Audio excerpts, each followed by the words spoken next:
Lunatics is a new comedy series on Netflix. It is written by and stars Chris Lilly, who plays 6 different characters who we follow in a mockumentary style across 10 episodes.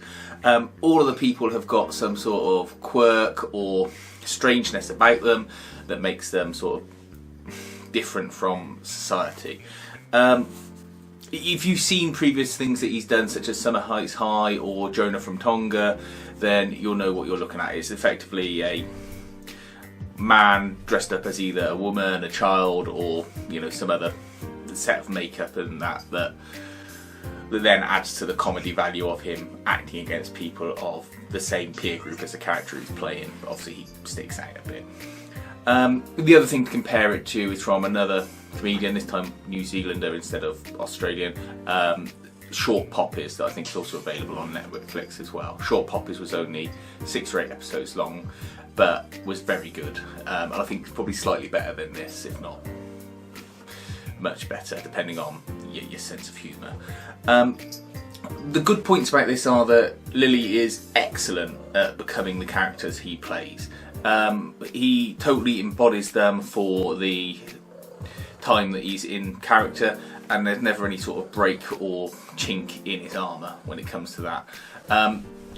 He does great things, like he has little idiosyncrasies for the characters that if they weren't there you wouldn't necessarily miss, but because they're there it just makes them all the more real.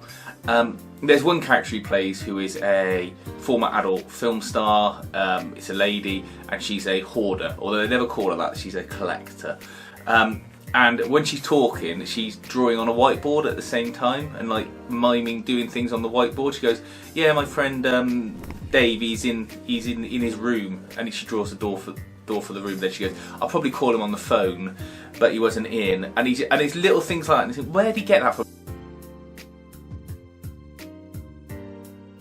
He must have seen someone doing that in order to have that be something. But if it wasn't there, you miss it. But yeah.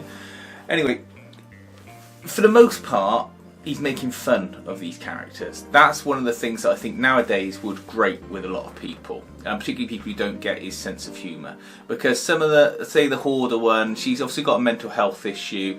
There's another one where it's a girl who's got a physical deformity. She's 7 foot tall but got these giant legs. And you think, they're being close to the edge and all that and making fun of things. And you think nowadays, can you get away with that anymore? I would say he gets very close to the point of not being able to, because it feels a little bit mean how he deals with the characters. And the thing is, it's fine to... Comedy should push boundaries and should push buttons, because it makes people talk about things and question stuff. But you've got to be careful not to just be mean and not have any sort of resolution or good points raised for these characters. And the trouble with this is, right up until episode 9, these characters are effectively looked down upon in the comedy. And it's only towards the end of episode 9 and then episode 10, where you have a 6-month catch-up with them, that there's any sort of redemptive arc for them. And they do all get redemptive qualities, don't get me wrong. They all are either comfortable with themselves and the way they are, or the world accepts them, or they have their level of success. And that's good, because without that, the series would just fall totally flat. One character in particular who grates a lot is he plays a young sort of 12-year-old boy who's the heir to an English manor, and all this kid does is he's interested in doing Instagram stories and swearing a lot and trying to be cool, and he's just a grating character. He's not very funny from the off, but he's friends with his cousin who is sort of quite heavily disabled and isn't going to be ill because of his disability.